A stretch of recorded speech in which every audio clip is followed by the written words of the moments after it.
reka nongere ngushuze kandi ngwikaze bakomeje kurikirana ibiganiro Kaida TV igenda ibagezaho nizere ko umeze neza cyane kandi subscribe dukomeze tubane mu makuru ndetse n'ibiganiro bitandukanye tugenda tubagezaho. Colonel JK Kayiko yemeje ko hari imirwano ikomeye hagati ya M23 ndetse na FARDC muri parike ya Virunga. Nubwo hari gahunda zashyizweho n'ibihugu by'akarere hagendewe ku myanzuro yafatiwe mu biganiro bya Rwanda ndetse na Angola, imirwano irakomeje hagati y'umutwe wa M23 ndetse na FARDC ifatanyije na FDLR n'imitwe ya Mai Mai. Amakuru dukesha imboni muri teritwari ya Nyiragongo yanemejwe na radio Okapi avuga ko guhera ejo bundi kwa 26 Ukuboza 2022 muri pariki ya Virunga hongeye kubura imirwano hagati ya FARDC ifatanyije na FDLR n'umutwe wa Mai Mai Nyatura. Iyi mirwano iri kubera mu gace ka Karengera ndetse na Karuri muri groupement ya Rusovu mu nkengero za parike ya Virunga na teritwari ya Nyiragongo. Mu kiganiro yagiranye na radio Okapi, Colonel JK Kayiko umuvugizi wa FARDC muri operation Sokola kabiri ikorera muri Kivu y'Amajyaruguru yemeje ko aya makuru avuga ko M23 yagerageje kwinjira mu mirongo y'ibirindiro bya FARDC biherereye muri ako gace ariko isubizwa inyuma. Yagize ati inyeshyamba za M23 zirimo kugerageza gusesera mu mirongo y'ibirindiro bya FARDC ariko twabashije kuzisubiza inyuma. Colonel JK Kayiko yakomeje avuga ko umutwe wa M23 wavuye muri Kibumba utagamije kubahiriza imyanzuro yafatiwe mu biganiro bya Rwanda, ahubwo ko warugamije gukaza ibirindiro byawo mu bindi bice biherereye muri teritwari ya Rucuru na Nyiragonga kugira ngo ndetse ko uri muri gahunda yo kugaba ibitero bikomeye muri teritwari ya Masisi.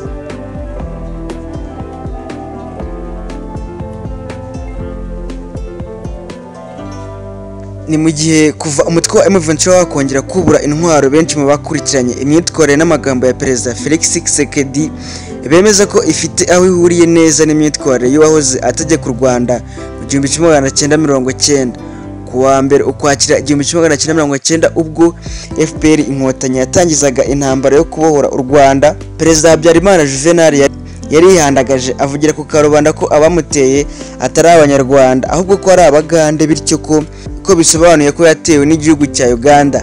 Nyuma y'igihe gito ubwo FPR inkotanyi yamwotsaga igitutu, Perezida Habyarimana yaje kwemera ko ahanganye n'abanyarwanda bagenzi be ndetse atangira kwemeza imishyikirano harimo yabereye Iguadorite cyahoze ari Zaire cyangwa se muri RDC y'ubu ngubu ndetse na Dar es Salaam muri Tanzania.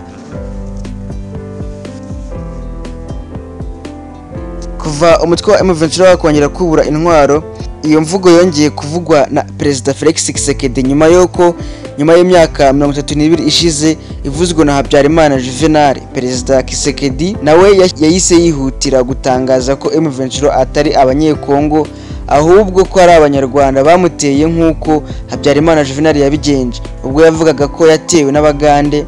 Perezida Tshisekedi nawe yanzura ko yatewe n'u Rwanda.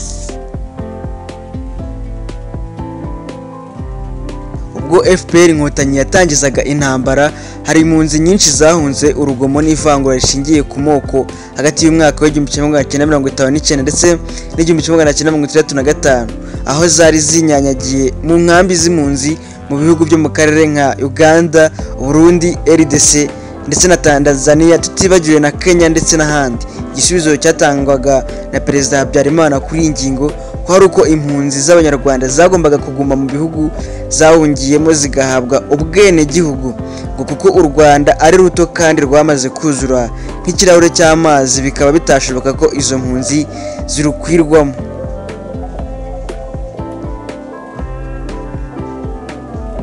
Mu gihe kandi muri ibi bihe hari impunzi nyinshi z'abanyekongo bavuga ikinyarwanda by'umwihariko abo mu bwoko bw'abatutsi zinyanyagiye mu nkambi z'impunzi mu bihugu by'akarere nk'u Rwanda, Uganda, Kenya ndetse n'ahandi. Mu byo M23 irwanira harimo ko ubutegetsi bwa ADC bwashyiraho uburyo bwo gucyura izo mpunzi kandi zigahabwa umutekano n'uburenganzira bwazo kimwe n'abandi banyekongo.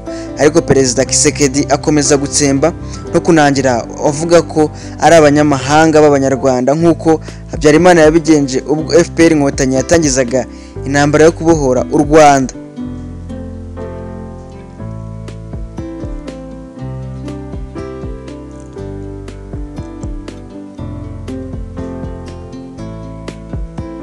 mu gihe intambara y'amagambo ikomeje mu mutwe wa CNRD ndetse na FRN urwanya ubutegetsi bw'u Rwanda by'umwihariko hagati ya General Jeva ndetse na Chantal Mutega.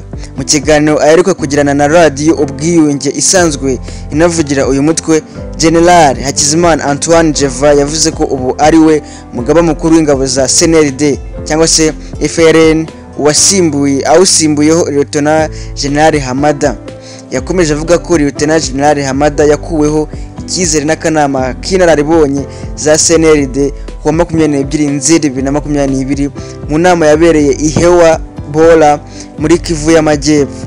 Yongeyeho ko atari Lieutenant General Hamada wakuweho wenyine, ahubwo ko na Chantal Mutega wari usanzwe ari umuvugizi w'uyu mutwe nawe yakuweho kuko yari yarashyizweho mu buryo butubahirije amategeko agenga CNRD, ndetse ko ubu hatowe indi komite nshya itarimo Lieutenant General Hamada ndetse na Chantal Mutega n'agatsiko kabo.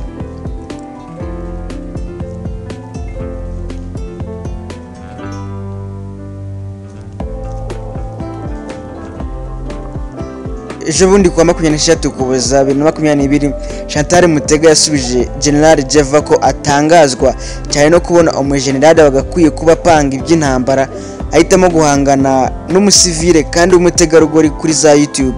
Yakomeje avuga ko bigayitse cyane kubona umuntu ugeze ku rwego rwa general ahitamo guhangana n'abasivile. Yagize ati niba ashaka guhangana nahangane na Lieutenant General Hamada, nge ntabwo ndi umusirikare ndi umusivile. Biragayitse cyane kubona umuntu ugeze ku rwego rwa general bagakwiye kuba apanga iby'intambara ahitamo guhangana nanjye umusivile kandi umutegarugori.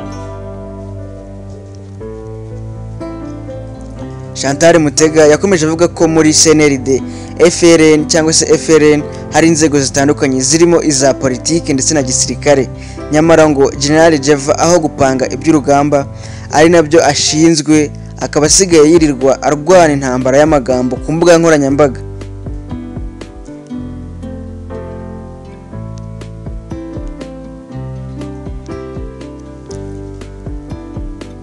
Hashize igihe umutwe wa CNRD wakomotse kuri FDLR urangwa no guhangana hagati y'abayobozi bawo. Ibi bikaba byaratumye uyu mutwe ucikamo ibice, kimwe gisigikiye Lieutenant General Hamada kigizwe na Chantal Mutega, Hategimana Felicien ndetse n'abandi, mu gihe ikindi cyiganjemo abasirikare n'abasivile barimo Francine Umubyeyi, Dr Innocent Biruka ndetse n'abandi gishyigikiye General Jeva ndetse gisigaye kimwemera nk'umugaba mukuru w'ingabo za FNL cyangwa se CNRD wasimbuye Lieutenant General Habimana Hamada. Ndagushimiye twabanye muri aya makuru, komeza gwibwe neza ukomeza gukurikirana amakuru ndetse n'ibiganiro Kaida TV igenda ibagezaho. Ciao ciao.